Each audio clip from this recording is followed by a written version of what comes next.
तो Kabir is transcending body and Buddha is seeing a kind of, even though you transgress, but suffering is a part of your life, you cannot end the suffering, but what you can do is find grace and beauty in that suffering. Buddha is talking about dukkha. Buddha is talking about dukkha. Lights camera आज़ादी एक ऐसा show है जो हस्तियों को ढूंढ रहा है। ये वो हस्तियां हैं जिनने हमेशा समाज को चुनौती दी है। ये वो लोग हैं जो हमेशा निडर, आत्मविश्वासी और अग्रिम रहे हैं। भले ही जनता ने कभी इन्हें सराहा ना हो, मगर इन्होंने हमेशा देश के लिए काम किया है। हम इनसे बात करके इनका नज़रिया समझना चाहते हैं, जानना चाहते हैं कि ये लोग समाज को कैसे देखते हैं और ये सीखना चाहते हैं कि ज़िंदगी को बिना डरे कैसे जिया जाए। मेरा नाम है वंदित जैन और मैं इन कहानियों को आप तक लाने का बस एक माध्यम हूँ। Hello everyone, welcome to a fresh and brand new episode of lights camera Azadi. Show शुरू करने से पहले एक छोटी सी अपील।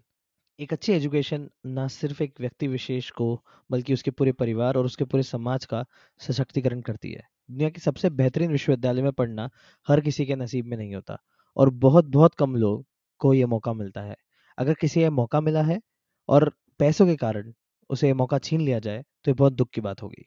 मेरे पॉडकास्ट के माध्यम से मैं 2 फंड रेजर्स की अपील कर रहा हूँ। एक फंड रेजर इस फॉर गोल्डन सिंह। वो एक फर्स्ट जनरेशनल बहुजन स्कॉलर है और उन्हें डेवलपमेंट स्टडीज पढ़ने का मौका मिला है at the prestigious international institute of social science in the Netherlands. और दूसरा फंड रेजर है फॉर मोनालिसा बर्मन। मोनालिसा एक मेघालय के छोटे से टाउन तूरा से आती है और एक माइनॉरिटी ट्राइब से है।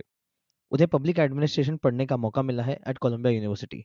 और आप जानते हैं कि foreign education is very expensive and sometimes due to many reasons banks refuse to give them loans. अगर आप ये पॉडकास्ट सुन रहे हैं तो मेरी आपसे छोटी सी अपील है, एक छोटा सा अमाउंट अगर आप मोना या गोल्डन के कैंपेन में डोनेट करेंगे तो it will be a very very big thing for them. दोनों के फंडरेजर की लिंक आपको शो नोट्स में मिल जाएगी एंड एनी कंट्रीब्यूशन बिग और small as per your convenience can make a very huge difference in their life and for their education. Thank you. Okay, now coming to the episode. तो ये episode बहुत ही interesting है। मेरी स्नेहशी से मुलाकात club house पे हुई थी and we have been part of many many rooms together. I always found him deeply intellectual, articulate and different. मैं बहुत टाइम से उन्हें शो पे बुलाना चाहता था and finally we got a chance to spoke last week. In this episode, we take a really, really deep dive into the idea of making a movement, the conditions around it, the forces against it, and the future of any movement. From a holistic perspective, ये episode बहुत interesting है और intellectually stimulating भी है. There may be some instances जहाँ पे आपको ऐसा लगे कि शायद आपको एक part वापस से सुनना पड़ रहा है to truly understand what we're talking about. I hope you enjoyed the episode, and yes, please follow us on Spotify, like us on Instagram, reach me on Twitter, follow me on Clubhouse if you would like to. And without wasting any time, let us go and meet Sneha Sheesh. This episode is brought to you by Miva Naturals. Miva is a homemade brand dedicated to your personal care experience. Miva make products with dedication, love, and with a touch of nature. They don't use any chemicals or harmful substances in their products to ensure you get the best feeling, which is long lasting. Miva makes products which are colorful and are fun to use, and it aims to be your best experience in the whole day. If you'd like to order your first Miva product, please go to miva.co.in and insert the code AZADI during checkout and get instant 20% off. So, what are you waiting for? Hi all. Lights Camera Azadi is a year old now. While I do this effort part-time and after office hours and on weekends, the truth is, I haven't made any money out of it. If you think what I do is worth it, it adds value in your existing knowledge base, and you want me to continue doing this, I request you to please support me for any episode that you like. You can go to patreon.com/azadi and make any contribution, big or small, of your choice. To just make a one-time contribution, cancel the charges after you are paid. Your small contribution can go a long way in my endeavor to bring stories to you. So 3, 2, 1. Snehashish, welcome to Lights Camera Azadi. Hi, Bandit. Jai Bhim. Thank you for inviting me for this episode. जय भीम जय भीम। स्नेशिश, ऐसा लग नहीं रहा कि हम बहुत दिनों बाद बात कर रहे हैं क्योंकि हम क्लब हाउस पे बात करते रहते हैं। Yeah, right. तुम थोड़ा रात भर बात करते रहते हो, हम सुबह तक ही बात करते रहते हैं। बट नाइस यार, मतलब from Clubhouse to here, इससे मतलब from knowing in Clubhouse and knowing universally then across the platform, and also having a personal touch also from the social media platform. It's good to be here and to share stuffs with each other. So yeah, great. स्नेहित, मुझे बोलना ज़रूरी है कि मैं मतलब आपके जो आप विचार प्रकट करते हैं, मैंने आपको जितना क्लब हाउस पे सुना है, मतलब मैं काफ़ी प्रभावित हूँ। और मुझे बहुत अच्छा लगता है कि आप किसी विषय को जिस गहराई तक और जिस डेप्थ तक लेके जाते हैं।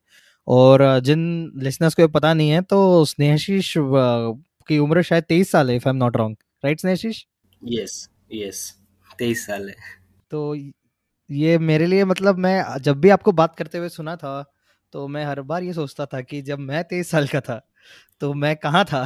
तो it feels very good, and you are also, you inspire a lot of people to take to that how to talk to take academia to regular people like us. So I'm very grateful to you for that. Andit, पता है ये जो complex है ना, we have been talking with each other with nuances and all. अभी का जो generation देखोगे, that generation is speaking a lot of politically and academically charged stuffs from their 18 and 19. So it's I don't feel complex, but I also feel ki the way generation is running, I'm not sure it is to feel good about or bad about, but it's definitely we can mobilize that energy, that spirit, and that progress in a very good way to our own movements. आपने कई काफ़ी सही बात बोली स्नेहिश। ये in fact इसी thread को मैं पकड़ता हूँ कि आपको क्या लग रहा है कि आज जो पॉलिटिकल पार्टिसिपेशन यंग जनरेशन का हो रहा है 17, 18, 19 साल की उम्र में, वो किस तरफ हो रहा है, उनका झुकाव किस तरफ है, वो तो चलिए दूसरी बात है। बट क्या ये सोशल मीडिया का माध्यम सबसे ज़्यादा इसमें इसका जो जोर देता है वो है, या इसके अलावा भी कुछ ऐसे हमारी सोसाइटी कुछ मोल्ड हुई है, चेंज हुई है, that has forced this generation to take more political participation? Just your thoughts around it. या तो टू टॉक अबाउट दैट कि अभी जो politically and academically charge language आ रहा है from the young generation, I will say कि social media has definitely a big impact on it. कि social media gives you language, and social media is not just gives you language, polices your language. It not just police also, it kind of police your language with nuances, with it's not just always nuance also, it's sometimes a commonsensical language also come up in social media without nuance, जो थोड़ा harmful भी रहता है।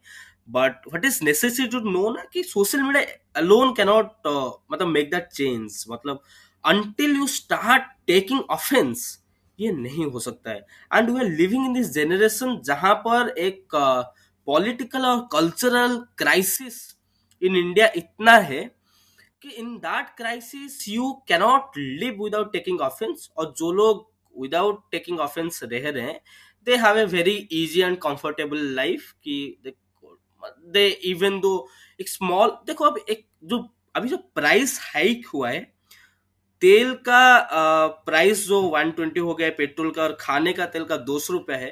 People who have a comfortable life they won't take offence in it, but people who have a problem with even 10 rupees hike, they will take offense in it, and they'll articulate that offense, and that articulation एक बहुत बड़ा process में अभी जा रहे हैं। That process comes from the social media, and that with that process A political consciousness जाग रहा है, जो अभी का जो यंग बहुजन कम्युनिटी है या फिर एनी मार्जिनलाइज कम्युनिटी देखो, तो थोड़ा ज्यादा है, जो शायद हम इवन व्हेन आई वाज 18 और 19 वो नहीं था।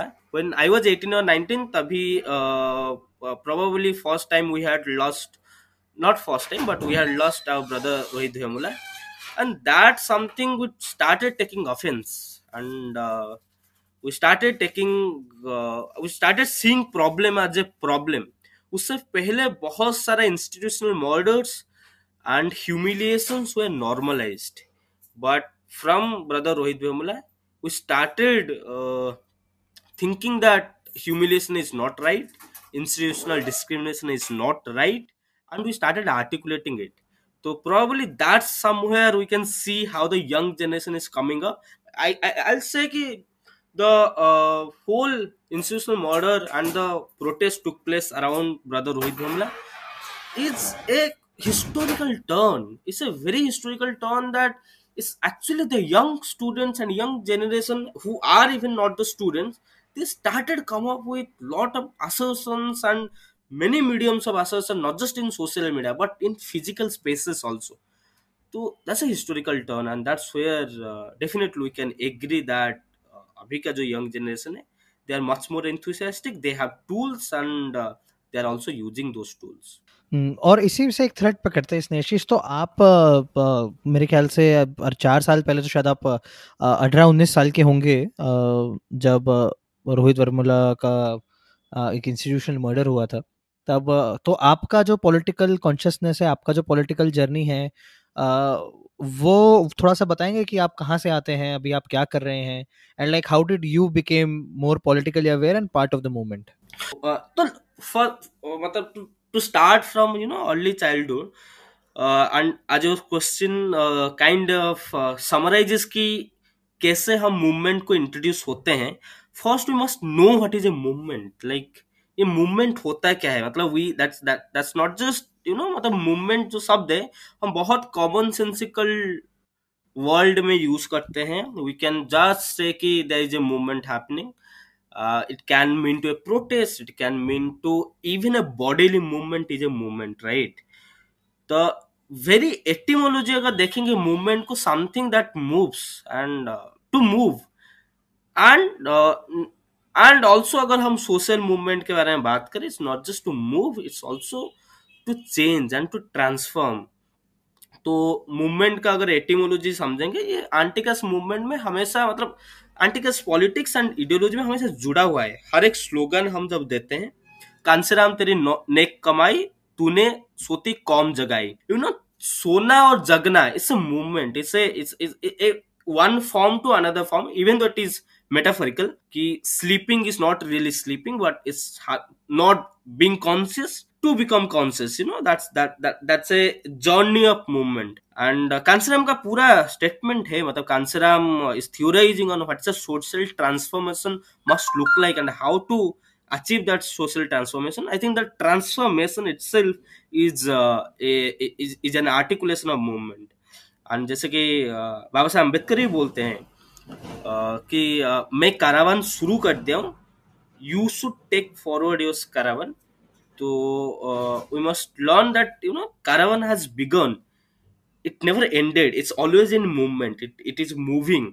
And to talk about movement, we must know that what inspires a movement or how does a movement comes in being. तो मैं अपने जर्नी को जाने से पहले I just wanted to make things clear so that I can go to my journey without making things complicated.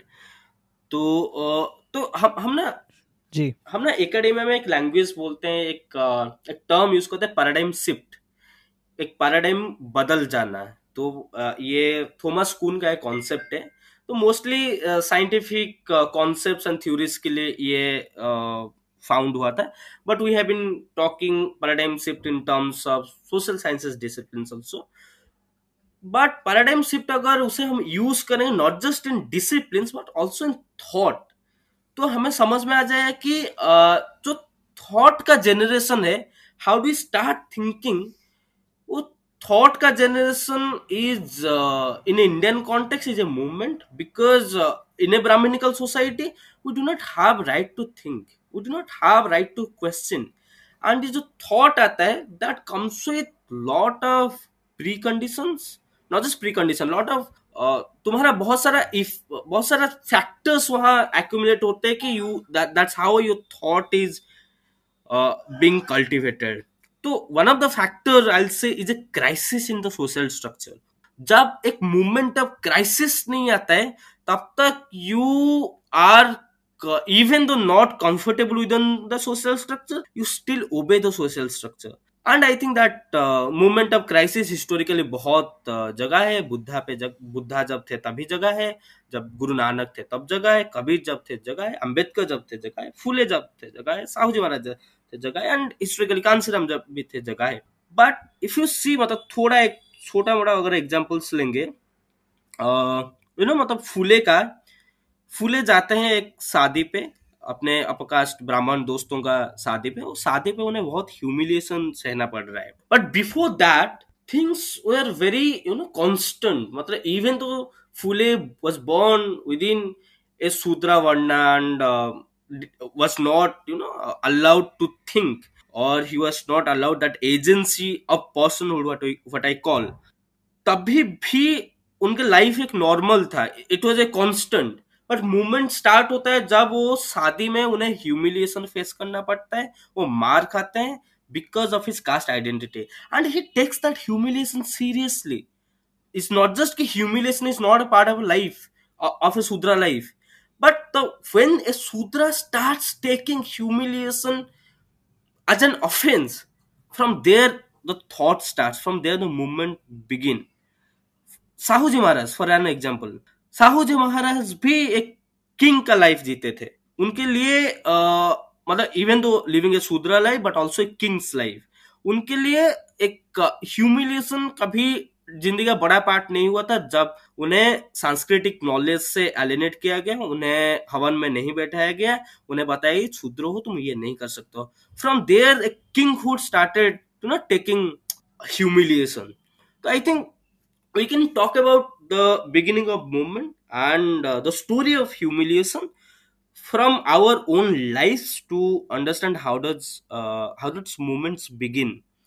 So to talk about birth, I was born definitely as everyone else is born within the Brahminical social system, not everyone else but most of the मतलब most within this Brahmanical system, social system जो भी born होते हैं, their birth is not a significant state. Birth is never a significant state जहां से हम movement को शुरू कर सकते हैं। I don't celebrate the idea of celebrating a birthday, because when you are born, you are born as a constant within that social system। you obey, मतलब मतलब they try to fit you in every kind of norms and rituals and systems that's been there।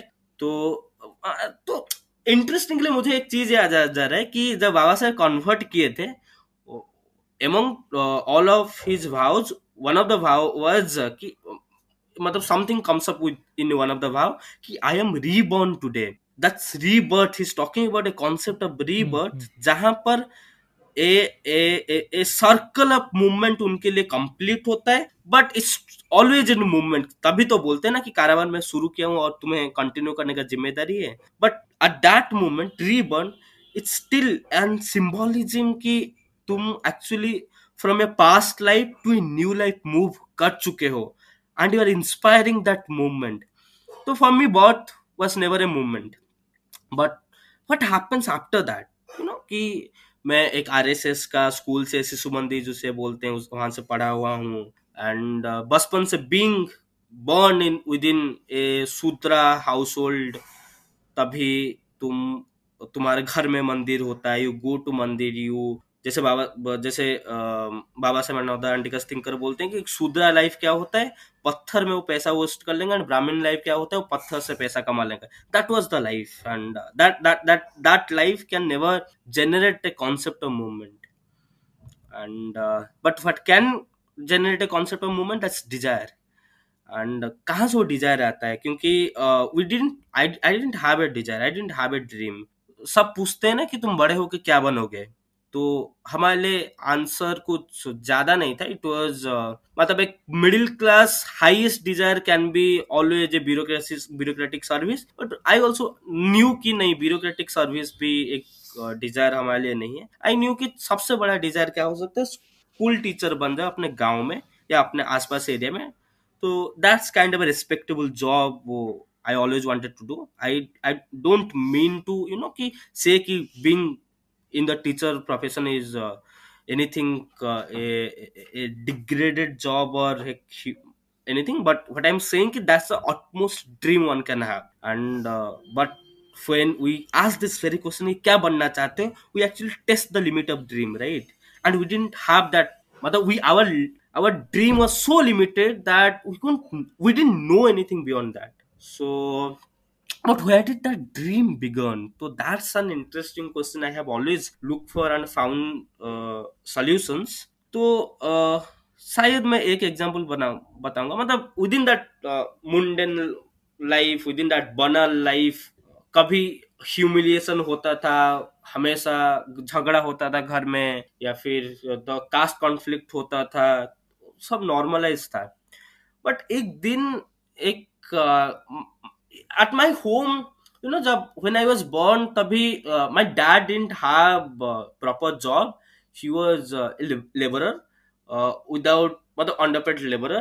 Not that my granddad was a school teacher, but you know कि even though एक generation का teaching and learning हो चुका है, that doesn't mean, मतलब when that's a first generation and that doesn't have an anti-caste consciousness, doesn't mean कि that will pass on to another generation. So my parents generation didn't have that learning, that teaching, and they also had lived a life of laborer, being underpaid. But when the marriage happened, it was a big family, joint family. My mom comes into the picture, she takes all the responsibility. My mom was still educated till 12th, but but you no, मतलब then तुम्हारा family का crisis शुरू होता है. That crisis की अभी बच्चे हुए हैं and there is a big joint family and you don't know how to support it. My dad is the elder son also, a lot of responsibility comes up. Then what happens, my my mom starts getting education, a nursing training वो लेते हैं, because तभी थोड़ा post खाली था.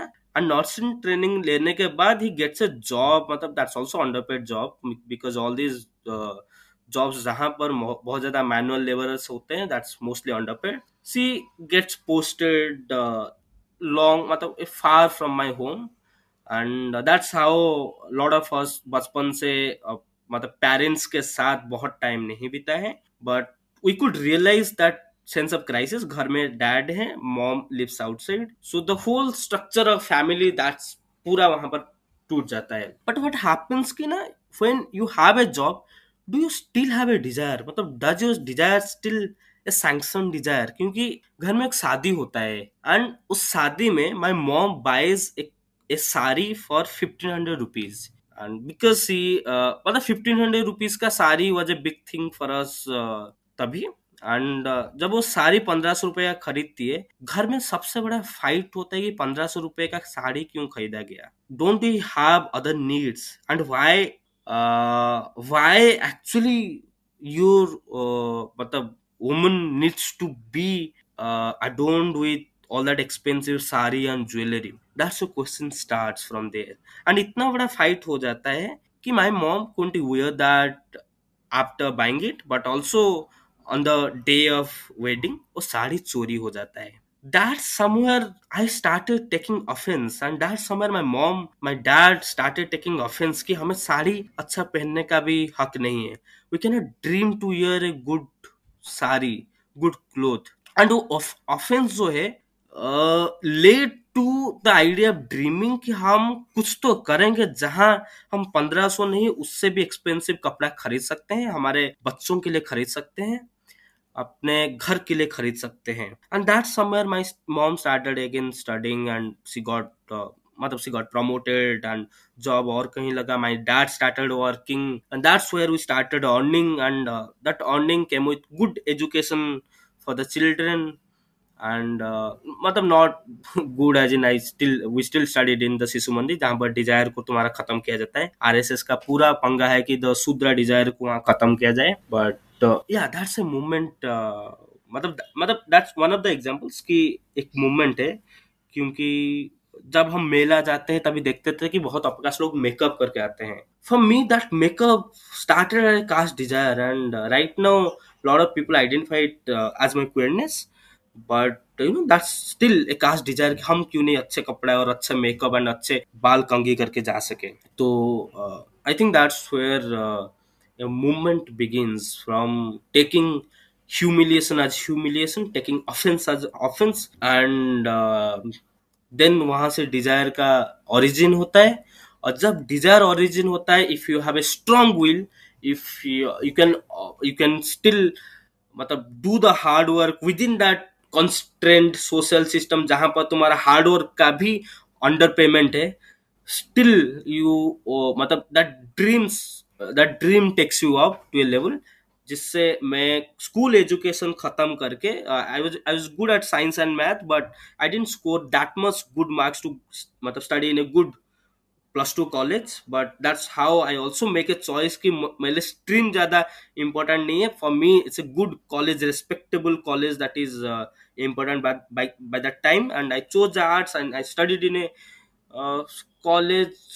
वहां पे इतना भी बड़ा डिजायर नहीं हुआ था, तभी at least I could dream to be an IAS officer. नहीं नहीं, एक ये जो आपने काफ़ी अच्छे अच्छे थ्रेड्स दिए स्नेहाशीष, और शुक्रिया आपकी स्टोरी को इतना डिटेल में बताने के लिए। एक ये जो आप मैं जानना चाह रहा था कि आरएसएस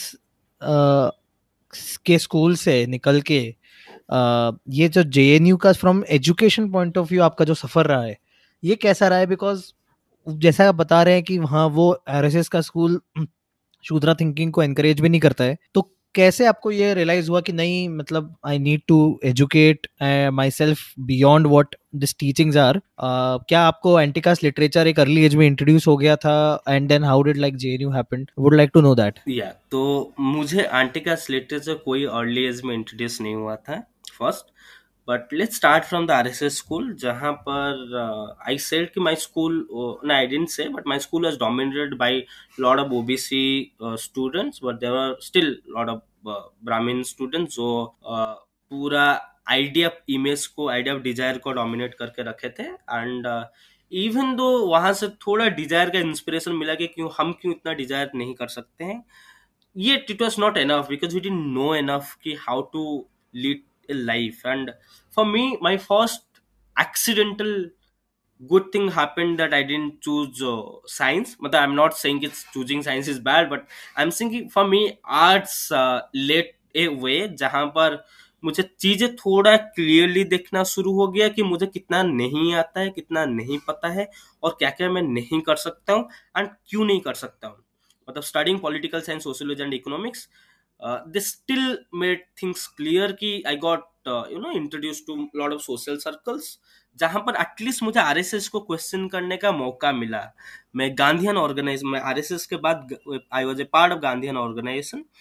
जो मेरा 12th एंड के बाद जो गैप होता है 12th एंड बैचलर्स का, मैं तभी गांधीयन ऑर्गेनाइजेशन में था. दे स्टार्टेड मतलब I started my first progressive ideology, quote and called progressive ideology from Gandhian thinking. But then मतलब इवन 12th के बाद हमारे पास कोई दिशा नहीं था. I didn't have a direction, we didn't have anyone to guide us कि क्या करे. तो बट व्हाट हैपेंड कि 12th में मैं जो हॉस्टल में रहता था, I faced A ragging, I faced very severe ragging.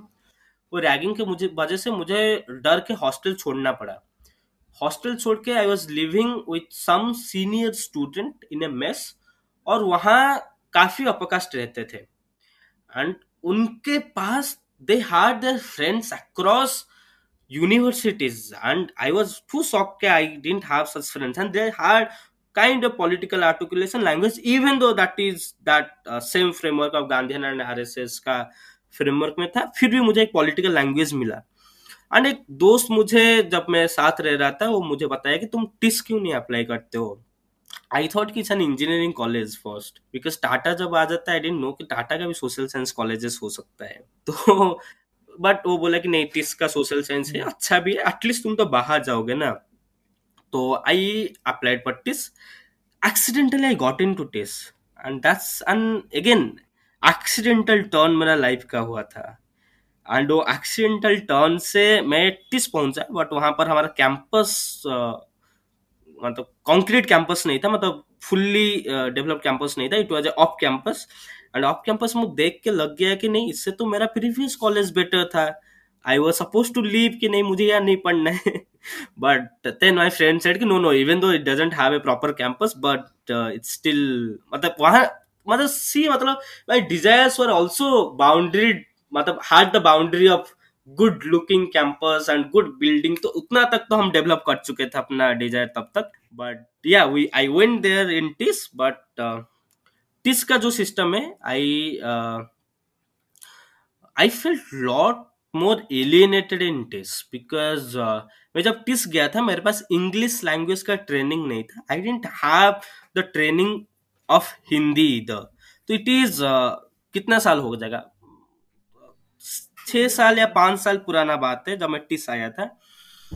तो neither English nor Hindi language का ट्रेनिंग था, but I had that confidence on already कि मुझे अगर ये स्पेस को आ गया हो तो इस स्पेस में आर्टिकुलेट करने का कॉन्फिडेंस आ गया था.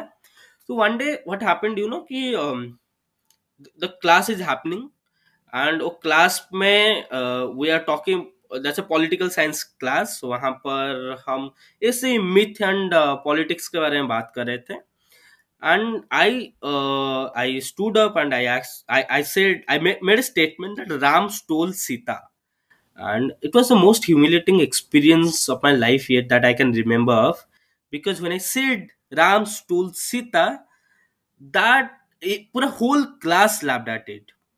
The whole class laughed. I never understood कि मैं क्या गलत बोला हूँ. But then बाद में मुझे एक दोस्त आके बोला कि नहीं, that would be Ram abducted Sita.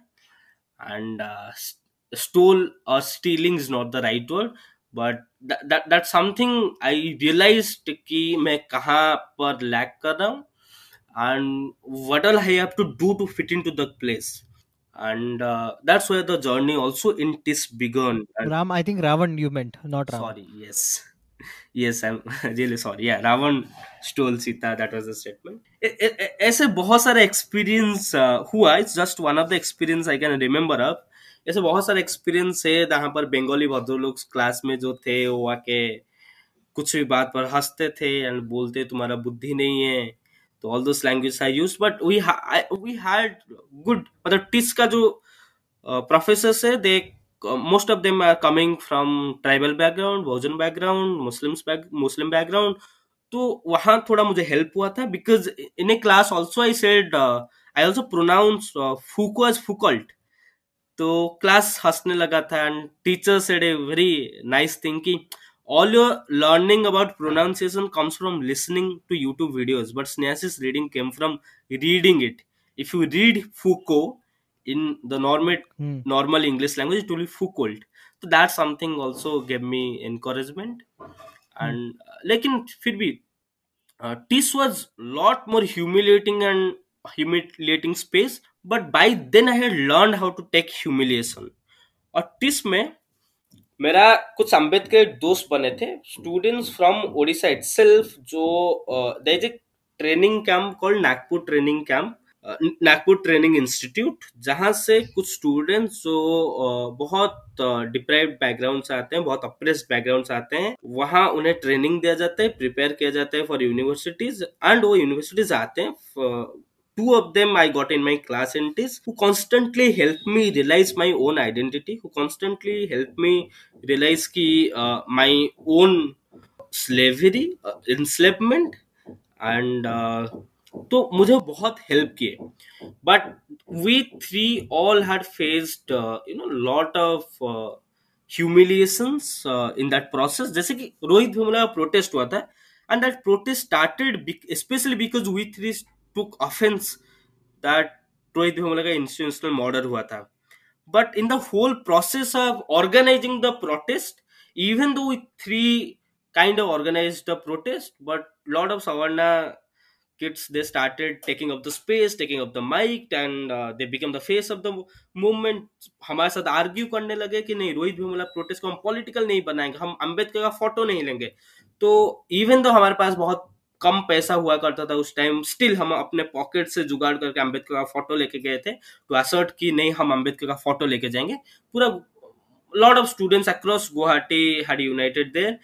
And वो प्रोटेस्ट चल रहा है. प्रोटेस्ट में we three were the persons who started the protest, and the Savarna kids with good English knowledge आके हमें बोल रहे हैं कि तुम यहाँ पर बात मत करो क्योंकि तुम्हारे पास इनफ इंग्लिश लैंग्वेज का ट्रेनिंग नहीं है, हिंदी लैंग्वेज का ट्रेनिंग नहीं है, you can not articulate properly in this space, and तुम अगर आर्टिकुलेट नहीं कर पाओगे तो प्रोटेस्ट खराब हो जाएगा.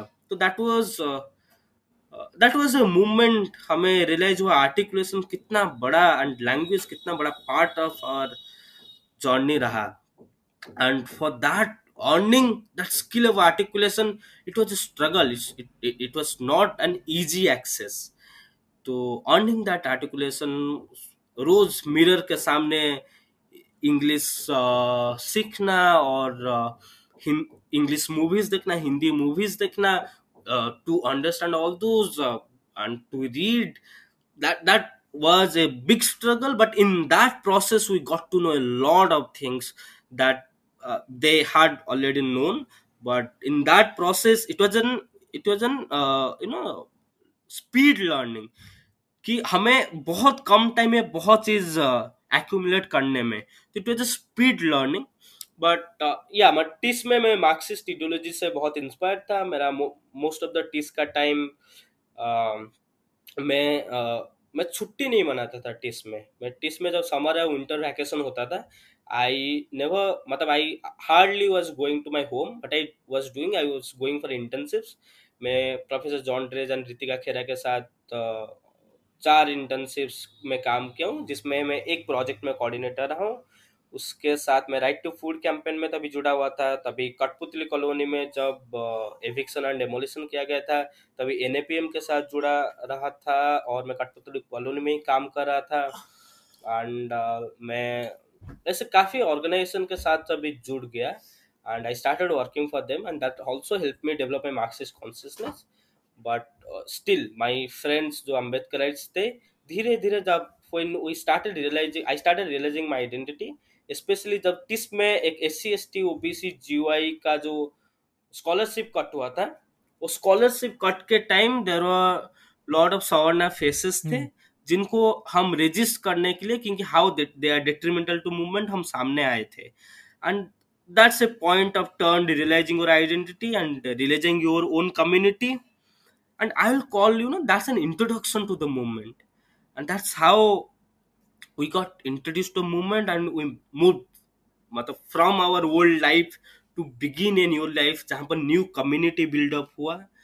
And then I came to JNU, and वहाँ पर पूरा एक, that's a, it's a total shift from RSS to Gandhian to left ideology, and to finally Ambedkarism, जहां पर तुम अपने लोगों के साथ रह रहे हो, लोगों के साथ बात करो, लोगों से सीख रहे हो, लोगों के साथ सीख रहे हो. That's a total wholesome turn in the life. Correct. ये क्या स्नेशिश, एक जो मेरा सवाल है कि जैसा आपने बताया कि आप और आपके कुछ साथी यू स्टार्टेड टेकिंग ऑफेंस, और आपको तब रियलाइज़ हुआ कि ऑफेंस लेना कितना ज़रूरी है, अपनी आइडेंटिटी असर्ट करना और बताना कि ये नहीं हम टॉलरेट करेंगे. तो आपके आसपास का जो वातावरण था, जो टिपिकली शायद सवर्ण डोमिनेटेड वातावरण होगा, और उनके आसपास के जो जो सवर्ण लोग थे, वो उनका क्या रिएक्शन था, और how did that when you started assertion, what was their counter reaction? It's very predictable, right. हम हमेशा से ये बात करते हैं कि सवर्णस का ये सब स्पेसेस में क्या बिहेवियर रहा था. एक एनेक्डोट अगर दूंगा, ऑन फेसबुक जब मैं असर्ट कर रहा था अपना आइडेंटिटी बीइंग ए बहुजन, तभी there is a famous queer circle in Guwahati, जिसमें से एक स्टूडेंट मेंबर मेरे आके पोस्ट पे कमेंट कर रहे हैं, बाय पोस्टिंग ए पिक्चर जहां पर मैं ब्लेजर पहना हुआ हूँ, कि does this person look like a proletariat. तो how my Bahujan identity is about a proletariat identity, जहां I am not suppose to wear good clothes, and I don't I am not supposed to look like मतलब I was not supposed to look like a good English speaking assertive person, good looking person, quote and unquote. But to be, to talk about caste politics, you must look like deprived, you must look like oppressed, जहां पर बड़े बड़े नाखून होगा और बड़े बड़े बाल होगा, जो डेडलॉक हो चुका है, तुम्हारा स्किन से खून निकल रहा होगा. यही तो है उनका आइडिया ऑफ कास्ट पॉलिटिक्स. क्योंकि आप अगर अभी फार्मर्स मूवमेंट भी चला था रिसेंटली, बट ये फार्मर्स मूवमेंट जो था, it was a most assertive movement कि जहां पर lot of farmers are coming with good clothes हम देखे। लेकिन प्रीवियसली इफ यू रिमेम्बर, जितने ही फार्मर्स मूवमेंट है, वहां वहां से कौन सा फोटो सर्कुलेट होता है to social media, to news? Farmers का टूटा हुआ पेड़, उनका छीला गया पेड़ जहां से खून निकल रहा है, उनका फटा हुआ कपड़ा, टूटा हुआ जूता चप्पल, यही आता है तो न्यूज में ना। हाउ डज फार्म, मतलब and that's how the narrative also goes कि हम अपने फार्मर्स को, फार्मर मतलब हम अपने फार्मर्स के सपोर्ट में इसलिए आएंगे because they produce for the nation. That's a bullshit argument. Farmers are not here to produce for the nation. Farmers are here to protect their rights. Farmers are here to live and to make their living यार। तो तुम्हारे nation के लिए अगर produce करना है, people who have the generational wealth, people who have land, ancestral land and all, why don't you go and cultivate for the nation, produce for the nation? Farmers का जो, फार्मर्स मतलब I come from a dairy farming community. तो farmers का हमेशा Dzire रहता है कि अपने बच्चे फार्मर्स ना रहें। उनका डिजायर होना चाहिए, जो लॉट ऑफ केसेस में भी होते हैं, कि उसके बच्चे यूनिवर्सिटी जाएं। For that OBC reservation is, SC reservation and ST reservation, they are so essential कि फार्मर्स, मतलब फार्मर्स प्रोटेस्ट, अगर तुम अगर फार्मर्स के राइट के लिए बात करना चाहते हो, you must talk about reservation, you must fight for the proper implementation of reservation. इसमें मेरे साथ वही चीज था कि आई वांटेड, मतलब they wanted me to look like and behave like someone who can just produce for them, who can dance in their terms, rather someone who can come up to the university with good language and assert। तो बहुत सारा TISS में definitely Savarna से, not Savarna but अप्रेस और cast से बहुत ज्यादा humiliation तो हुआ था। But that humiliation we didn't take it right easily, we always have answered them. we with that humiliation we could mobilize a whole anti-caste community within this। or humiliation matlab that's a, I would never thank them for humiliating me।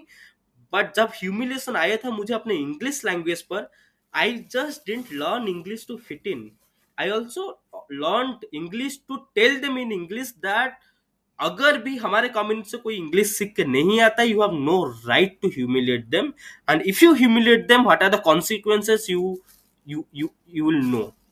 Will know कि what are going to the consequences.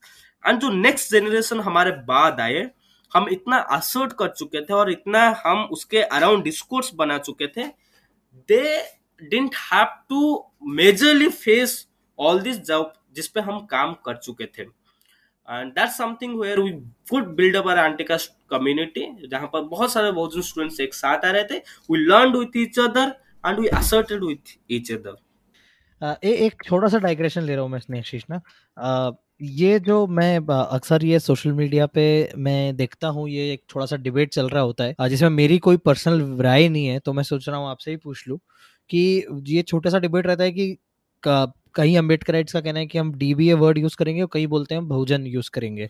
तो ये जो एक जो द्वंद है, इसका ये थोड़ा सा आप हेल्प करेंगे to help me understand, and then will come back to the okay, so moment part. मैं to speak about DBA, Bahujan and the Dalit word, I say कि तुम कौन से फ्रेमवर्क में यूज कर रहे हो।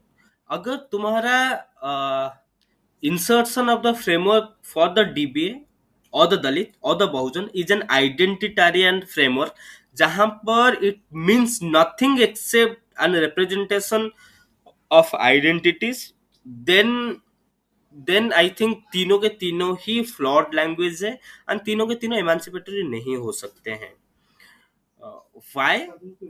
Because मतलब DBA word essentially came how the Dalit and Bahujan term became identitarian. तो वो आइडेंटिटी को मोर इंक्लूसिव एंड मोर आर्टिकुलेटिव बनाने के लिए दलित बहुजन और दलित बहुजन आदिवासी ये सब टर्म आया। But to talk about that we must say कि this origin of this language are never identitarian। but this language came up with political assertion and political aspirations. कैसे आया है? I'm not by by emphasizing on the language of Dalit or Bahujan. I'm not really talking about a sense कि जहां पर सारा identity dissolve हो जाता है. ए स्टेट के बारे में मैं नहीं बता रहा हूँ जहां पर आइडेंटिटी कुछ वैल्यू नहीं रखते हैं, बट सब बहुजन हो जाते हैं या फिर सब दलित हो जाते हैं. No, I am not talking about that. I am talking about a condition जहां पर लोग एक साथ आते हैं with political aspirations and political agenda. क्योंकि जब दलित वर्ड फॉर्म हुआ था from the Dalit Panther, Dalit Panther never form the word Dalit. It if you see बहुत सारा असर्शन आता है कि फूले ने दलित वर्ड कॉइन किया है, but I look through Phule's work but I never found the word Dalit there. लेकिन अंबेडकर के वर्क में दलित शब्द में जब ढूंढा, आई गॉट टू नो कि Ambedkar have used the word thrice or मतलब 4 times or 5 times, but he never self मतलब he never used it from his own, but he referred to the organizations or the conferences meetings he attended जहां पर दलित शब्द use हुआ है, and most of them were reformist movements. but Dalit panther का जो assertion of Dalit identity है, it's not really dissolving of all identity into Dalit. It was not even X untouchable category that was Dalit. What was it? दलित पंथ का manifesto आप पढ़िए. दलित पंथ का manifesto में बहुत आसानी से लिखा गया है इस SC, ST, women, all labouring classes plus Shudras. It also talking about Shudras क्योंकि वहां ओबीसी आइडेंटिटी नहीं था. तो if you see Dalit identity was also a political formation, and it didn't mean कि वहां पर SC ST आइडेंटिटी सेम हो जा रहे हैं, उनका स्ट्रगल सेम हो जा रहा है, बट वहां पर एक एजेंडा पे ही आ रहे हैं, एक पॉलिटिकल एस्पिरेशन से आ रहे हैं. जो दलित पैंथर के मूवमेंट से दो एजेंडा हम उभार सकते हैं. एक है एक एक्टिविज्म और अनदर लिटरेरी मूवमेंट. तो जिसमें दलित शब्द का काफी यूज हुआ है, by not making an homogeneous group, but by making a political agenda of the unity of the oppressed. वहां पर हुआ था, but then वहां पर भी बहुत disturbances हुआ था, and Dalit panther also broke into two groups. एक में जब राजा ढाले भी बात करें कि he doesn't like the identification of Dalit, and Raja Dhale का यह assertion रहा है. बट लेकिन बहुजन आइडेंटिटी जब आया, अभी जो मिसकंसेप्शन है, मतलब दलित आइडेंटिटी एक अनटचेबल ग्रुप ओनली हुआ है पोस्ट मंडल एजिटेशन के टाइम. पोस्ट मंडल के बाद जब एक new identity was coming up, that is OBC, तभी Dalit identity as SC identity become solidified, but उससे पहले नहीं था. बट जब कांसीराम आते हैं, इट इज प्री मंडल, तभी बहुजन आइडेंटिटी को कॉइन नहीं करते हैं. Bahujan identity has been coined much before. It is coined by Tathagata Buddha, जहां पर वो बहुजन हिताय और बहुजन सुखाय के बारे में बात करते हैं. It's mostly a cultural assertion from Tathagata Buddha, जो बाबा साहेब भी यूज करते हैं प्रबुद्ध भारत के कॉन्सेप्ट में. But Kanshiram makes it a political turn.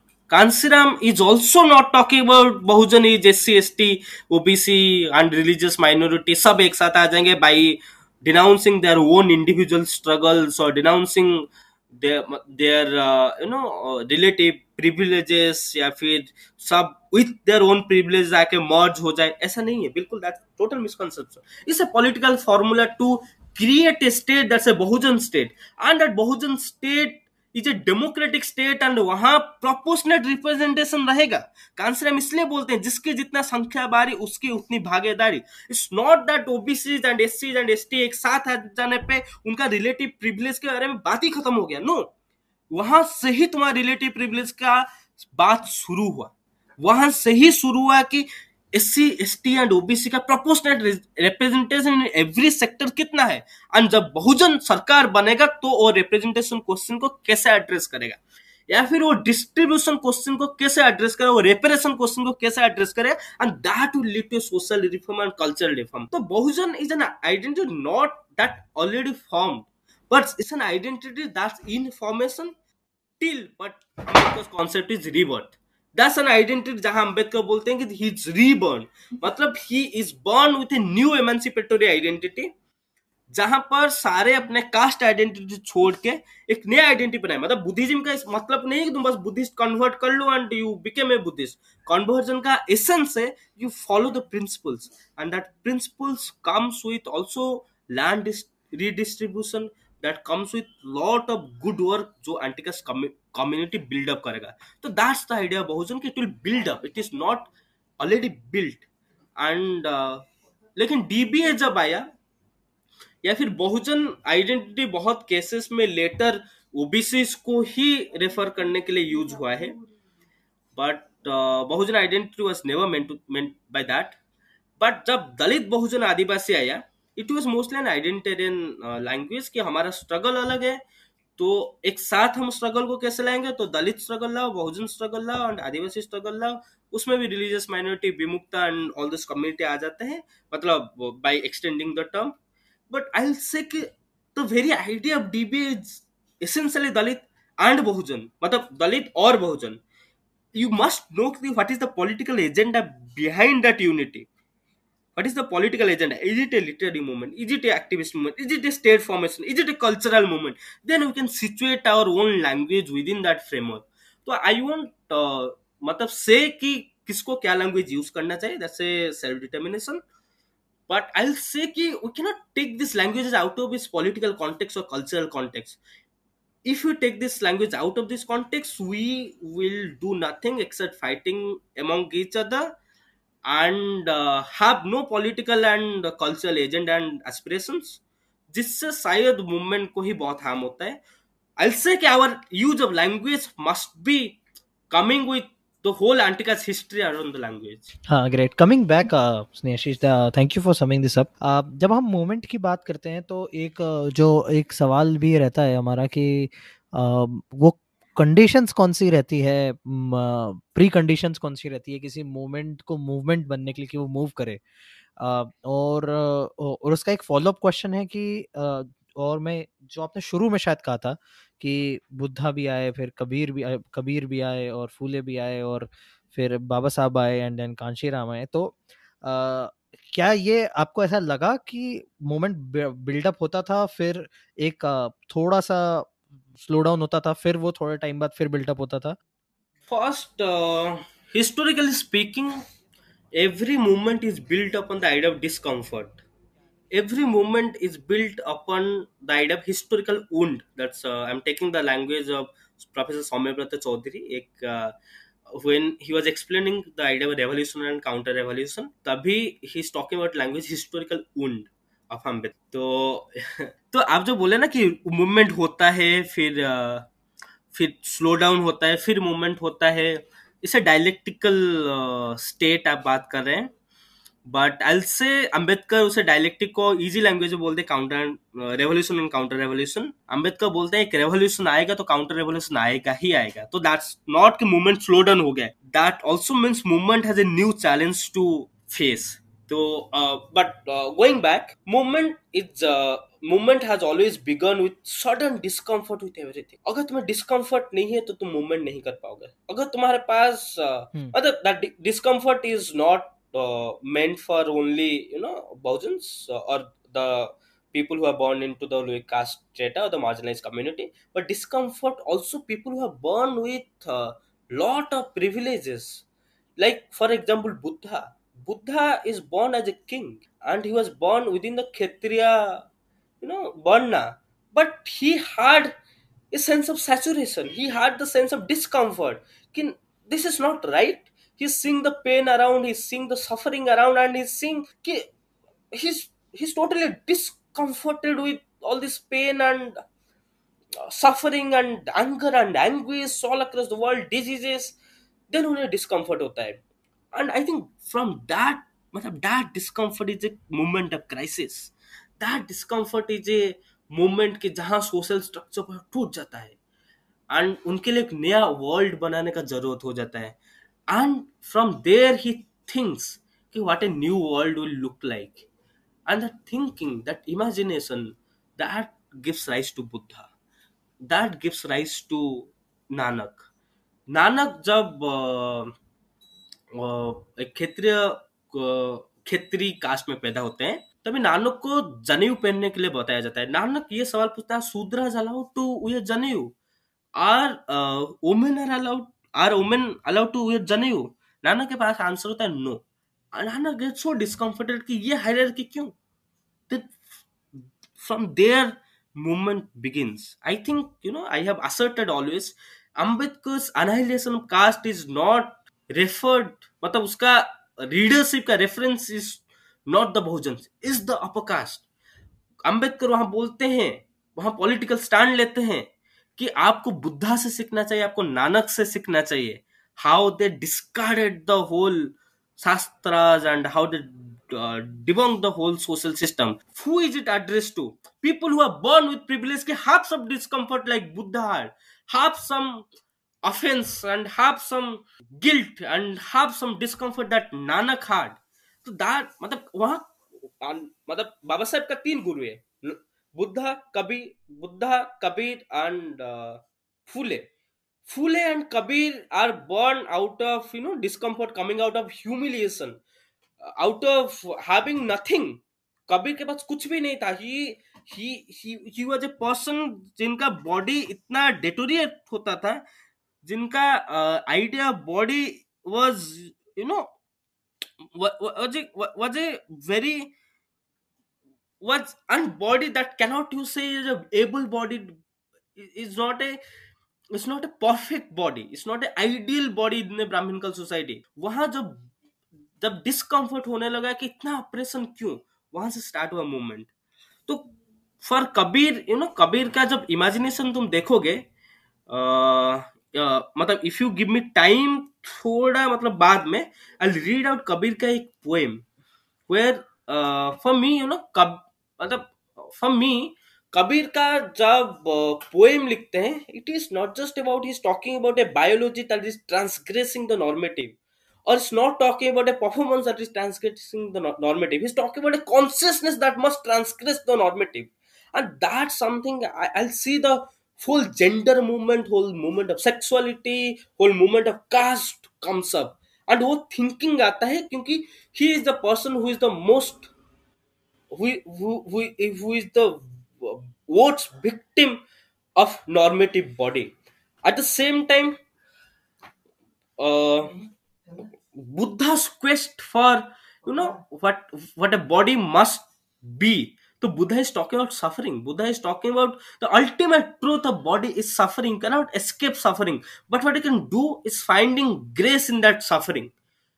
So Kabir is transcending body and Buddha is seeing a kind of, even though you transgress, but suffering is a part of your life, you cannot end the suffering, but what you can do is find grace and beauty in that suffering. Buddha is talking about dukkha. Buddha is talking about दुख। तुम अगर देखोगे ये जो movement का idea जो है, historical speaking movement कैसे इमेजिन हुआ है, इफ यू वॉच थिएटर, तो there is a theatre called Butoh theatre, it's a Buddhist consciousness से जगा हुआ theatre. In that Butoh theatre all bodies are crippled bodies, all bodies are disabled bodies, a body which are will be diseased and will in the end die, will in the end। तो that body हमेशा हम जब बहुत सारे art form देखते हैं, जैसे western form of art, तुम क्या करते हो, अपवर्ड मूवमेंट करते हो, यू जंप, राइट। तुम टैंगो देखो, सालसा देखो, तुम बॉल रूम देखो, जितना भी डांस होता है तुम जंप करते हो। लेकिन बूतो थिएटर में क्या होता है, you actually submerge in the ground, you start from the ground, then you go up and you come back to the ground and submerge।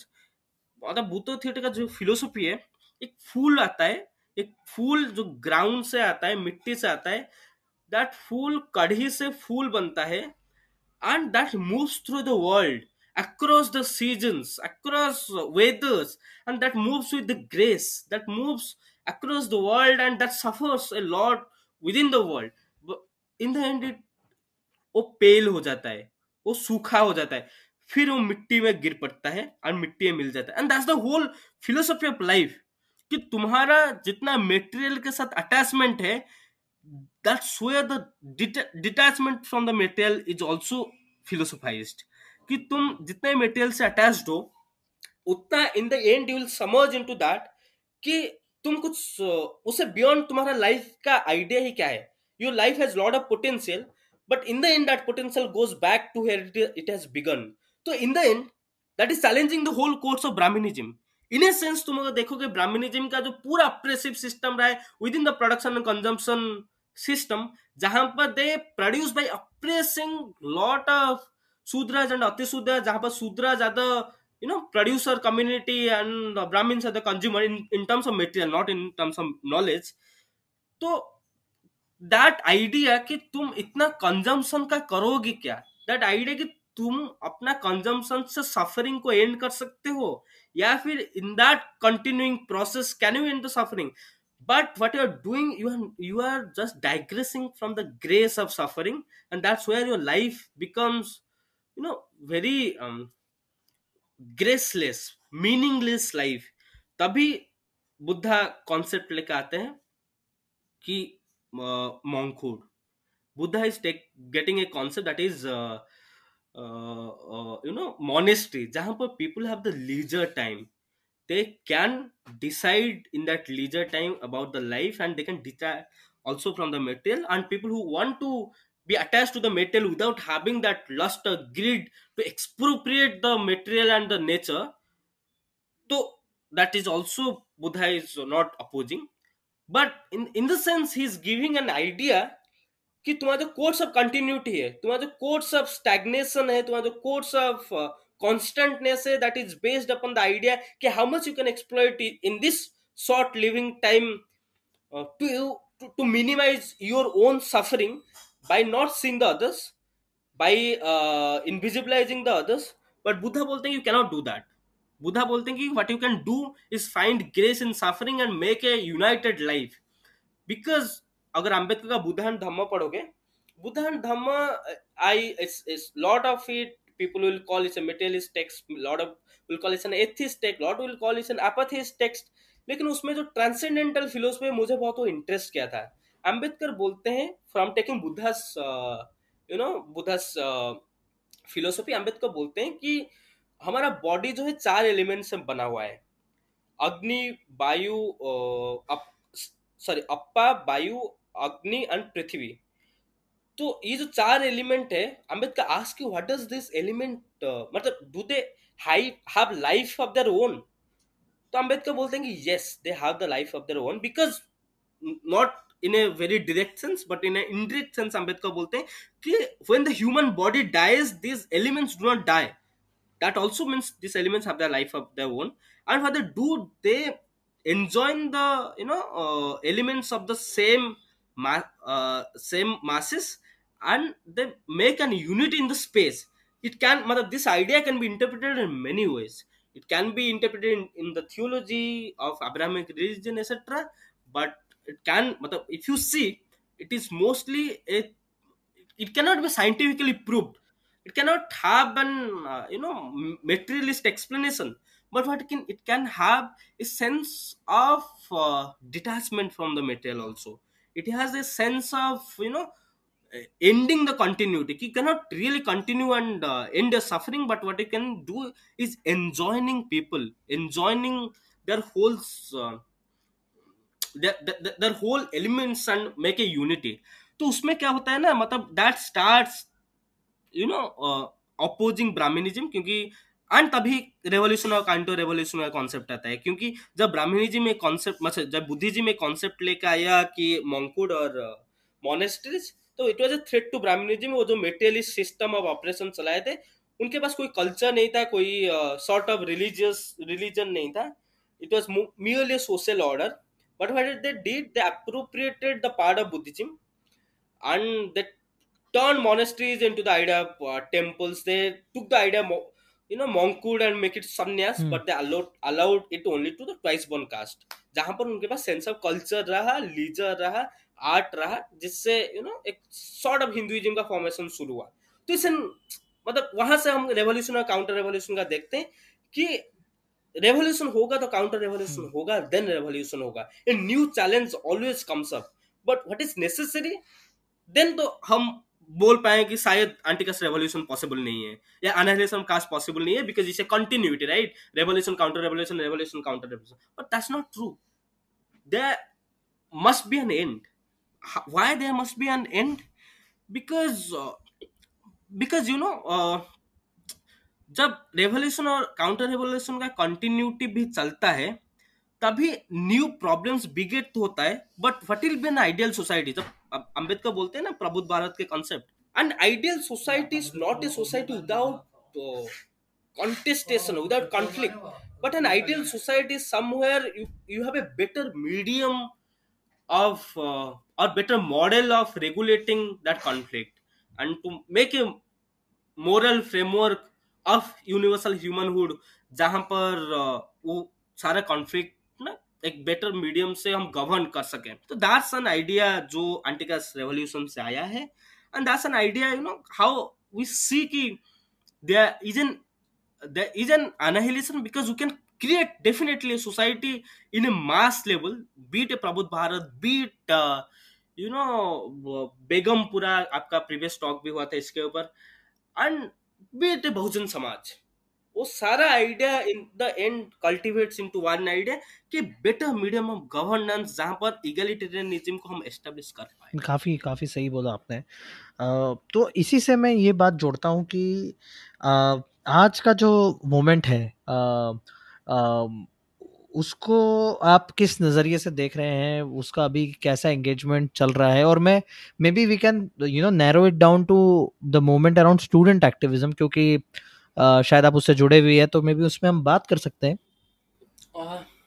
तो इसमें मैं बात करूंगा कि in the recent past, very recent past, एक movement का अगर हम इमेजिन कर पाए जहां पूरा हिस्टोरिकल कंटिन्यूटी को जो चैलेंज करके रप्चर लाए है, दैट्स शाहीन बाग का मूवमेंट, जहां पर lot of Muslims and lot of student activist across identities join किए थे. And Shaheen Bagh is one of the examples अभी का टाइम में जो हम सब देते हैं, because that's actually a moment where actually everyone moved away from their comfort space, especially the marginalized community moved away from their comfort space and moved something. But in a sense, abhi I'll say कि कांसीराम के बाद there hasn't been a solid idea of movement जो anti-caste community में आया है. Anti-cast community में वो solid idea movement इसलिए भी नहीं आया, एज आई सेड आल्सो ना, जब दलित एंड बहुजन के आइडेंटिटी के बारे में बात किए, we have made it an identitarian politics without a goal और विदाउट ए पॉलिटिकल विजन. तो वो थोड़ा प्रॉब्लम है. Identity politics is all good, मतलब I am not against it, but what I am saying कि तुम्हारा politics must be also of consciousness of ideological. We have a lot of ideological paradigm, we have multiplicity of ideological paradigm, जो फूले का Satyashodhak monotheist movements हो, अंबेडकर का पैथिस्ट movements हो, या फिर फेरियर का एथिस्ट मेटेलिस्ट मूवमेंट्स हो, we have lot of paradigms. तो हम क्या आइडेंटिटी पॉलिटिक्स को ऐसे डिसमिस करेंगे कि हम specially someone belongs to that identity, इसलिए it's how the movement is built up. So I think that's a problem, because Kanshiram का अगर चमचाइज भी पढ़ेंगे, we'll know that how things are not just about identity. Things are about things work within our ideological paradigm, जो differentiate करता है the idea of चमचा और stooge from the idea of Bahujan. Because we should also know कि how lot of from the community are also digressing from the movement and joining secular nationalist masses. तो वो थोड़ा problem है. So when you think about the end cycle of revolution and counter revolution, I think whatever we talked about an ideal society, I think the answer is rooted there, because I can assert that a movement, in the sense I'm using, is not a movement without having a vision attached to it. So I think in that sense I can also assert that the only movement that mainland India or the mainstream India is witnessing at the current political juncture is Ambedkarite movement, or we can say anti-caste movement, except that there is absolutely no movement. But matlab, still we can have an assertion that non-mainland spaces like you can say Kashmir has its own movement that has attached with a positive vision, and in that also senses many Adivasi struggles are rooted in vision. And we can see also in the recent past Sahin Bagh that is coming with a Muslim epistemology of thinking about justice from a Islamic framework and a Muslim, which we can call also Muslim framework. So I think that is something we can think about movement, but majorly like in a mainstream way or major way, I think the only civilization project that is giving India, like only project that is civilizing this uncivilized country, barbaric country, I think that is only Ambedkarite movement currently.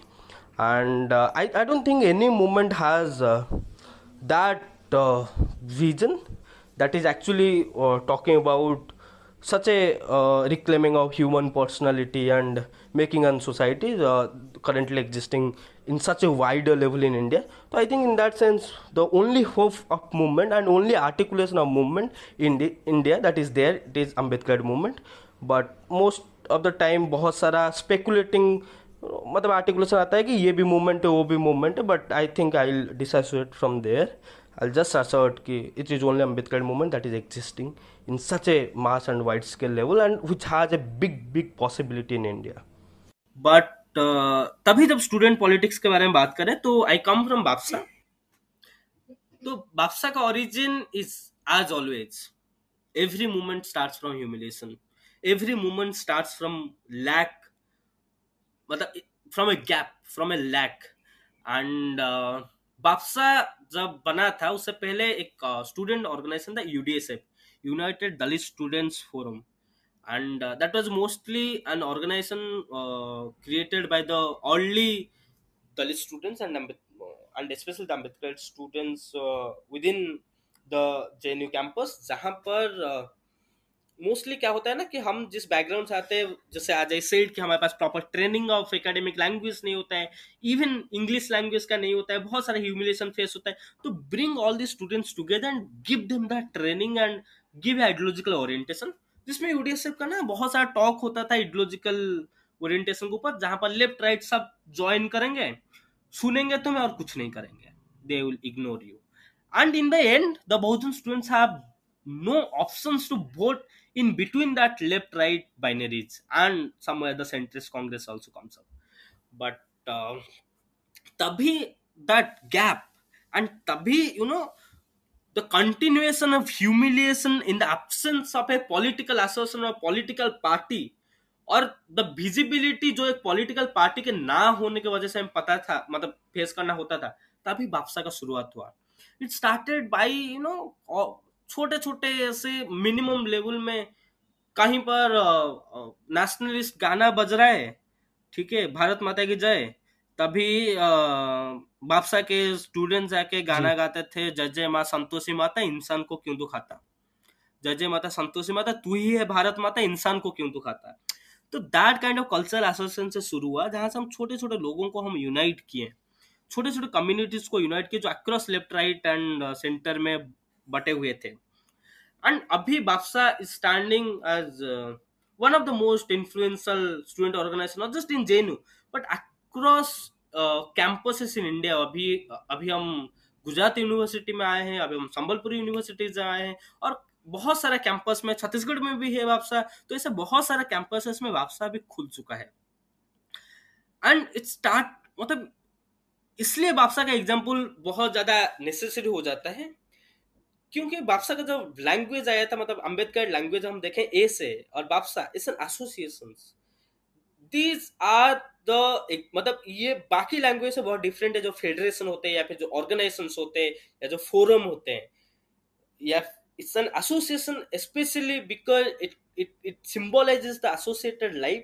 It brings together it, matlab where marginalized community with their own assertion, with their own movement associate themselves, and that's where Bahujan language comes up. That's somewhere we can imagine a Bahujan language ki sense of association. It's not a sense of dismissal or a sense of dissolving into one politics, but a sense of associating your politics with other marginalized politics, तभी वापसा शुरू है। And university campus में हम काफी election लड़े हैं and हमारे खिलाफ बहुत अलायंसेस भी हुआ है। जब हम पहली बार लड़े थे तभी 2 पार्टीज का अलायंस था, 2 लेफ्ट पार्टीज का अलायंस था। जब सेकंड बार लड़े 3 लेफ्ट पार्टी साथ है, जो चौथे बार लड़े 4 पार्टी साथ आ चुके हैं। तो इन इन इन दैट सेंस देखा जाए तो जब यूनिवर्सिटी पॉलिटिक्स आता है तो, और जब मार्जिनलाइज स्टूडेंट एक साथ आते हैं, उन्हें दबाने तो बहुत कोशिश होता है।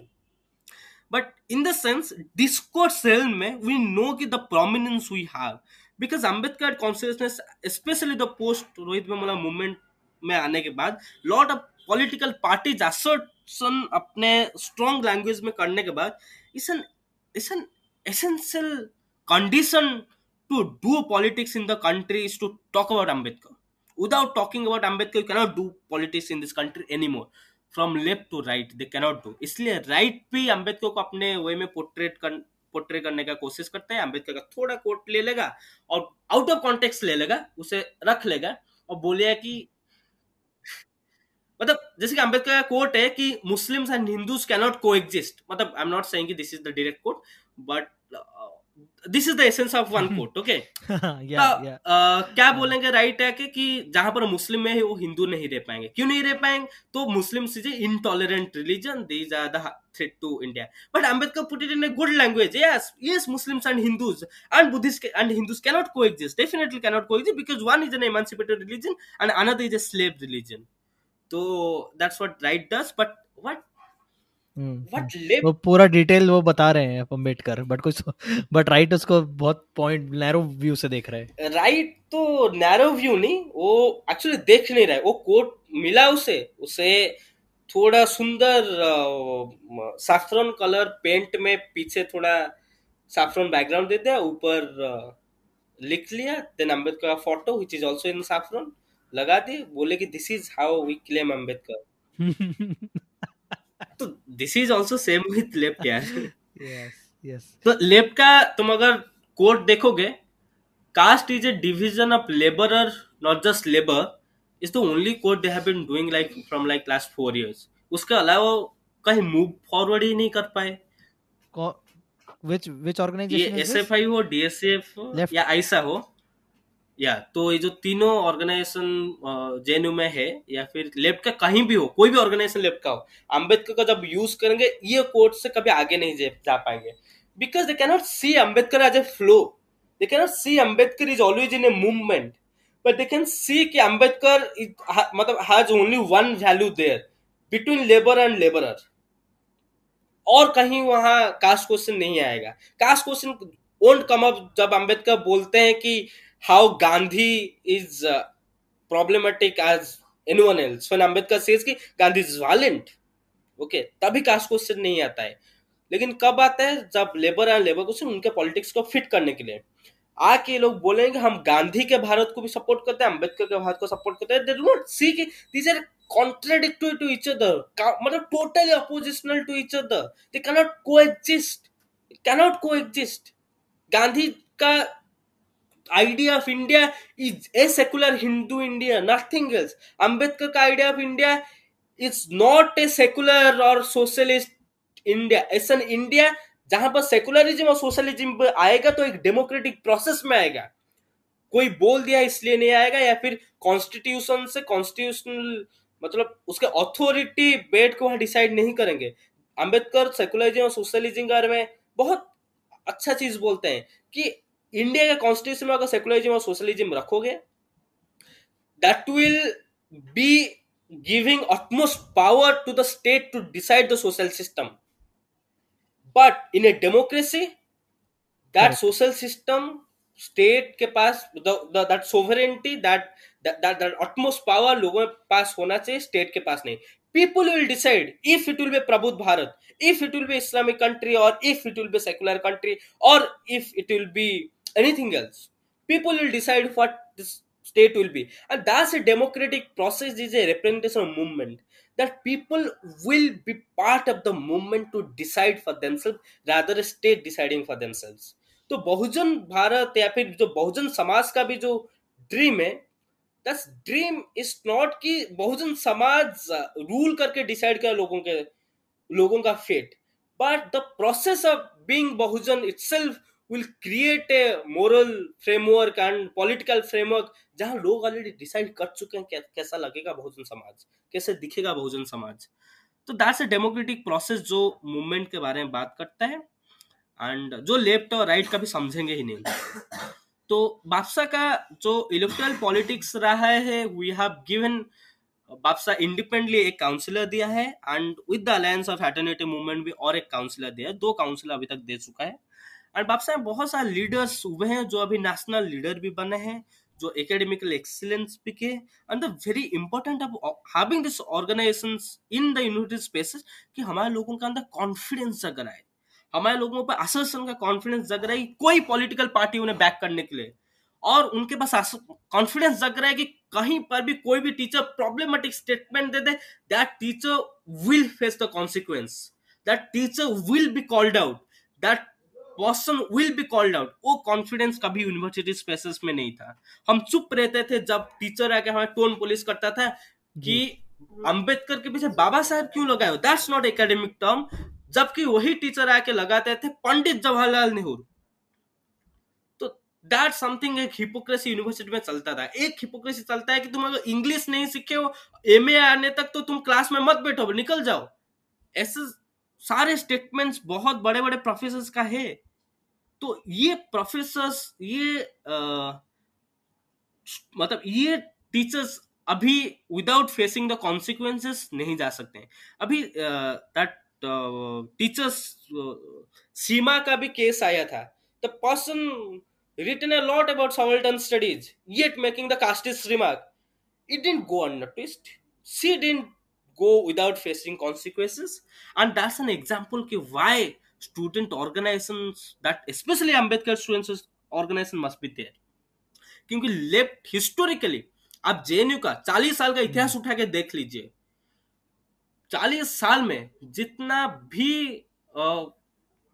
सेंट्रल पैनल में कैंडिडेट दिए हैं वो कौन से कम्युनिटी के दिए हैं, उनका जात क्या है, उनका बैकग्राउंड क्या है, तो आपको पता चल जाए कि जो पॉलिटिक्स होता है हमारे नाम पर, that politics is A token politics. हमारा रिप्रेजेंटेशन वहां नहीं होता है, हमारा इडियोलॉजी भी वहां नहीं होता है. रिप्रेजेंटेशन तो छोटा बात है, इडियोलॉजी सबसे बड़ा बात है जो वहां होता नहीं. And that's why autonomous politics is essential.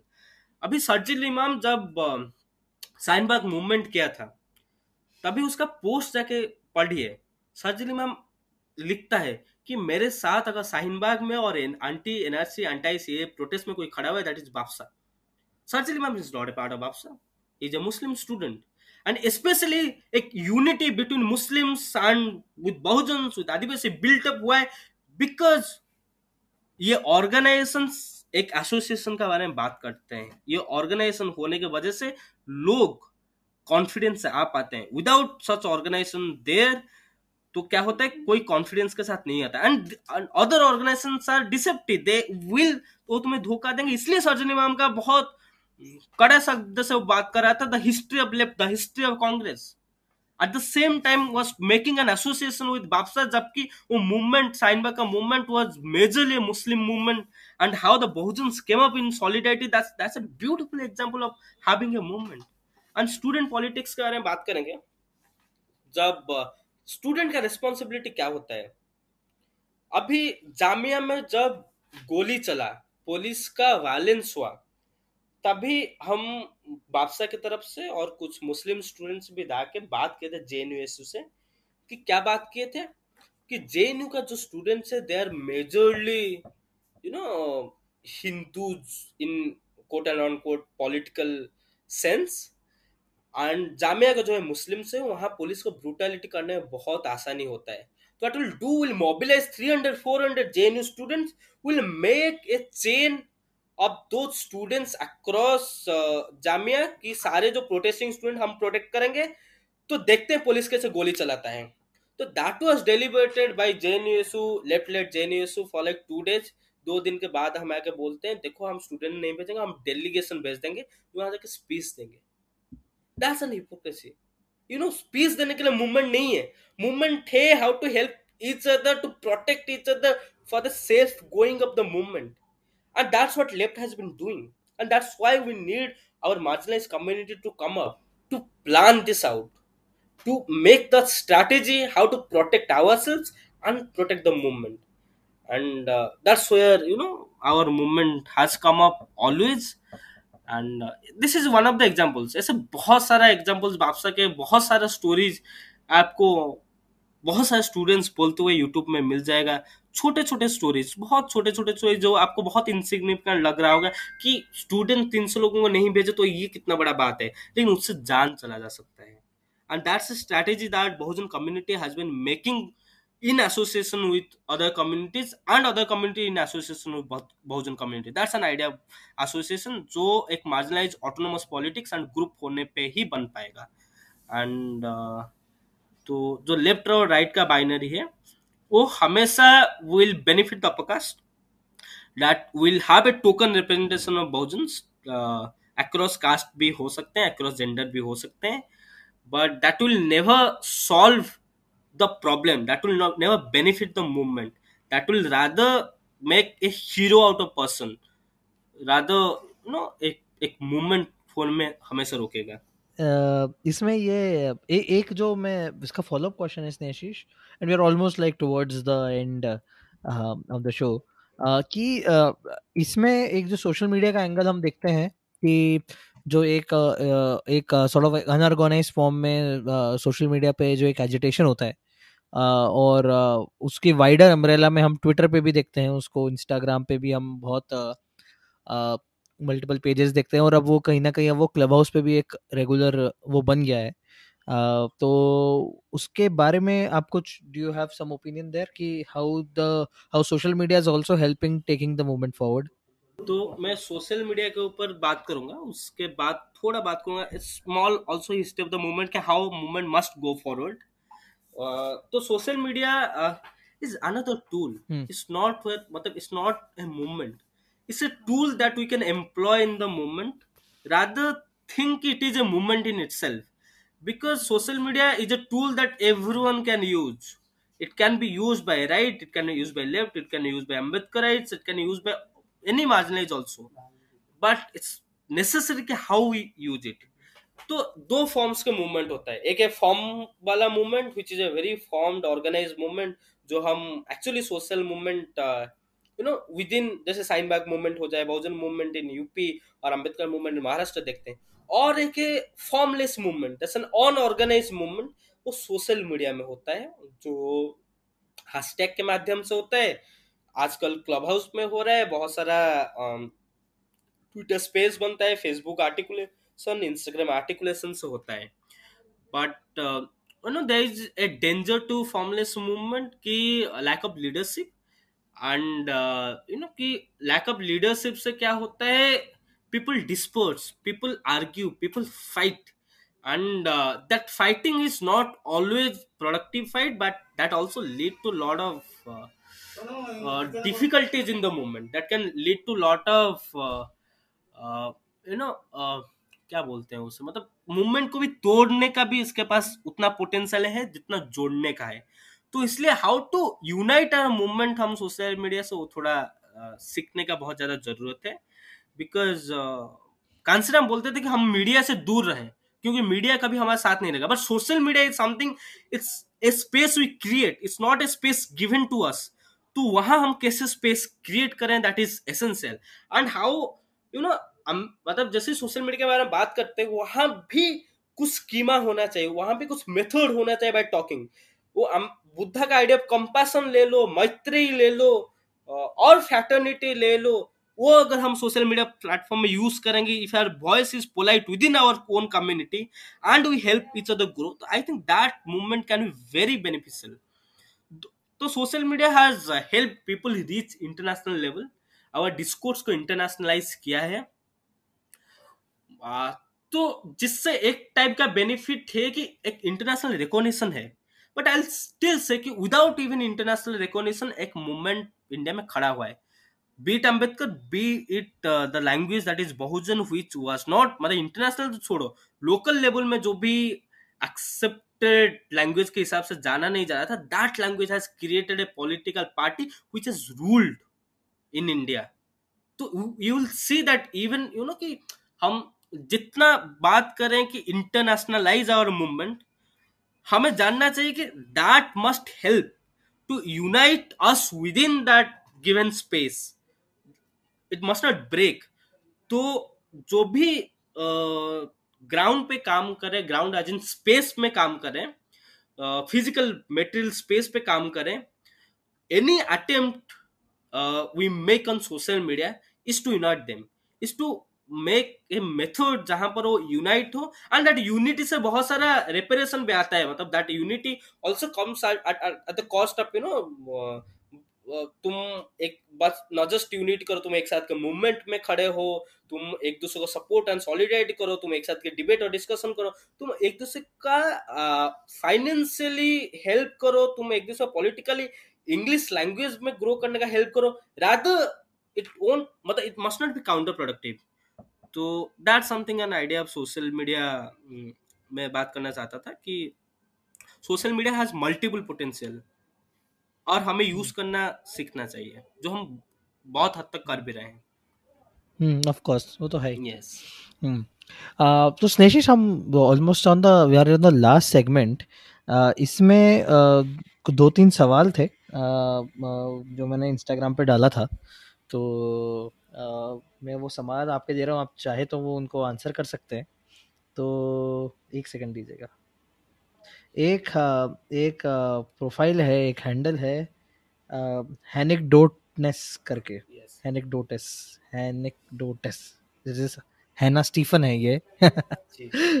तो हैना पूछ रही है कि how how do they live their joy in the face of oppression. तो आप अपने जॉय को कैसे लिव करते हैं इन द फेस ऑफ यार, oppression? I live my joy with हैना ओनली।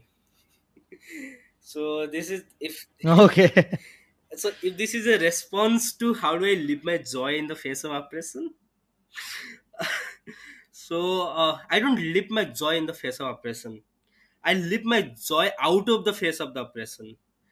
एंड वो कैसे जैसे कि हम क्लब हाउस में छोटा कम्युनिटी बिल्ड किए, तुम हो, हैना हो, बाव है, and लगभग बहुत सारा नाम नहीं दूंगा, एंड बहुत सारा नाम इसलिए लेना जरूरत भी नहीं है, because what the community make is beyond that छोटा name, because we add up lot कि हर एक दिन कोई ना कोई ऐड होते हैं, and we make a more bigger community. तो मैं यहाँ असाइनमेंट नहीं कर पा रहा हूँ, लेकिन क्लब हाउस में जाके जब लोग ये लोग होंगे तभी बैठूंगा, बिकॉज आई नो इस even with our disagreement sometimes I feel the joy to disagree with you guys, and it's a good way to talk about movement and begin movement to move from the discomfort to comfort. That's the joy out of oppression, out of the face of the oppression. क्लैपट्रैप 101 ये पूछ रहे हैं कि but I think इसके लिए तो एक पूरा एपिसोड लग जाएगा कि the concept of intersectionality as it emerge and its relevance in feminism in India. तो मेरे को लगता नहीं है कि हम ये जवाब अभी दे पाएंगे। Yes. इसे आपको लगता है कि आप कुछ शॉर्ट में दे सकते हैं? मेरे को तो नहीं लगता। नहीं, मैं बताऊं कि for me caste is governmental to everything else. मैं सिंपली बताऊंगा, कास्ट हमारा gender and sexual identity to our ability, disability, to our accessibility सब गवर्न करता है। तो for me it is mostly rather an intersectional theory is more, मतलब intersectional experience is more about a compound composite and governed experience, and इस पे शायद और कभी बात करेंगे इस पे। We have to think a lot, and intersectional theory definitely develop हुआ है, but lot of other theories and movements simultaneously develop हुआ है, एंड वो सारे मूवमेंट को एक कॉन्ट्रास्ट में जब डालेंगे तभी शायद उसका आंसर हमें मिल पाएगा। रादर हम उसे एक ब्लैंक स्टेटमेंट में नहीं देना चाहता हूँ, but let's talk about it in more formed and academic manner sometimes else with lot of other people as well. और आखिरी सवाल नहीं, कमेंट है शुभ आपको मजाक में बोल रहे हैं कि वो टाइल लगाने को बोलो उसको, जिसका शायद कॉन्टेक्स्ट मुझे पता नहीं है, बट ये शायद आपकी डीपी पे कमेंट है। Yes yes Shubh ji. Anyway, तो बिफोर एंडिंग ना मैं एक चीज बोलना चाहता था कि जैसे I started from the idea of humiliation and taking humiliation as humiliation, थोड़ा सा मैं बोलना चाहूंगा कि not just in Bahujan movement ये हुआ है, अक्रॉस द मूवमेंट ये हुआ है। जैसे कि आप मालकम एक्स का देखेंगे, उनका लाइफ अगर देखेंगे, it's a very fascinating life. He was humiliated a lot of time in his life, but he never started taking humiliation as humiliation until he went to jail। and वहां उन्हें कोई मिला, एक मुस्लिम पर्सन मिल रहे हैं who is making him realize the humiliation, and that's where movement begins, that's where पूरा black movement begin हो रहा है within that Islamic framework। and बहुत सारा डिस्कम्फर्ट से हुआ जी है। मतलब मतलब बुद्धिज्म का एग्जांपल दिया, एक छोटा एग्जांपल दिया, लाइक अब्राहमिक रिलीजन का एक एग्जांपल दूंगा कि उसे आप हिस्ट्री और मिथ कहीं पर भी सिचुएट करें, but that story appears in history, so that has historical relevance. आप अगर हिंदुइज्म में देखेंगे, all the stories if we hear in Hinduism are so constant, they continue the social structure rather disrupting it। लेकिन Buddhism gives a philosophy that disrupts the social system at the same time. Like Abrahamic जी religion जो आप Christianity में देखे या फिर इस्लाम में देखे, या फिर सॉर्ट ऑफ जुडाइज्म में भी देखे, एक स्टोरी है मतलब मुझे सबसे बहुत बेहतरीन स्टोरी जब मोसेस का लगता है, जैसे प्रॉफेट मोसेस और प्रॉफेट मूसा भी उन्हें अरब में बोला जाता है। तो वो he is born as a slave, but uh, is he's deprived of his identity living in a royal court, and then he goes back to seeing the Hebrew slaves, and there he is learning about his identity after coming from the interacting with the slave, and उन्हें पता चल रहा है कि but kind मतलब his life is total in crisis, his total identity is in crisis, and he leads a revolution that leads slaves to emancipation। I don't want to attach this story as a history or a myth, but I want to say this story itself has a emancipatory potential to describe what a movement is, what a movement must look like। It is always in movement, it just moves, it just transforms a slave society into a society that is emancipated। and interestingly, in prophet Moses ka story mein, they always physically also move across regions। so it's a movement spatially, हाँ biologically, and it's a movement in a very social sense। जैसे कि Satyashodhak Samaj, it's a movement यार, it's a movement of thought. एक ब्राह्मण मतलब slavery जब किताब लिखा गया है, Phule is reading Hinduism as it is and saying it is a slave system, insulting एक थॉट को पूरा मूव किए हैं। Bhima Bhoi, if you read about Bhima Bhoi, he is rejecting the Odisha में हिंदू फॉर्मेशन, एंड वो क्या कर रहे हैं, he is making a Mahima cult, and he is going to Puri temple to attack it. That's a movement, that's a movement की जहां पर तुम पूरा स्पेस को ही मूव कर रहे हो with your own ideas. And Ashoka, Ashoka पूरा कलिंगा वार लीड करते, वहां पर he is facing A crisis in his humanness, he is facing crisis in his own morality, and that crisis is leading him to be a greatest emperor in Indian history जो Buddhism को convert करने के बाद हुए हैं। Prophet Muhammad एक barbaric system, मतलब from a barbaric system he created a system जहां पर जहां पर he gave a slave liberation framework. Prophet Muhammad का बेस्ट कंपेनियनशिप का एग्जांपल लेंगे, जैसे कि Bilal who gives the first अजान, he is a black slave and is giving a slave liberation framework. तो आई थिंक हमें ना ये हम कभी इस सब के बारे में थोड़ा कम बात किए विद इन एंटिकास मूवमेंट। और जैसे अम्बेडकर बोलते हैं ना कि उनके कारावान को आगे लेने का हमारा पास जिम्मेदारी है।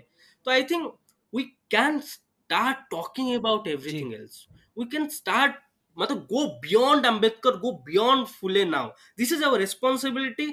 मतलब there is a famous statement, so okay, so I'll leave that statement, but it's mostly about to do with Ambedkar, to do with Bahujan movement, you have to go beyond the existing framework of Bahujan movement and think more, and you should debate and discuss within your community, and your thoughts should move always, should move and transform always. You should deal with everything else in the world. We Bahujans are not just a community who are linked to the thought of caste. We are the universal, we are the community who have been part of the universal thought process. Ambedkar बोलते हैं अंबेडकर बोलते हैं कि our anti-caste ideology is not just about annihilation of caste itself, but it's reclaiming the human personality. It's reclaiming the human personality. That's how it becomes a universal movement.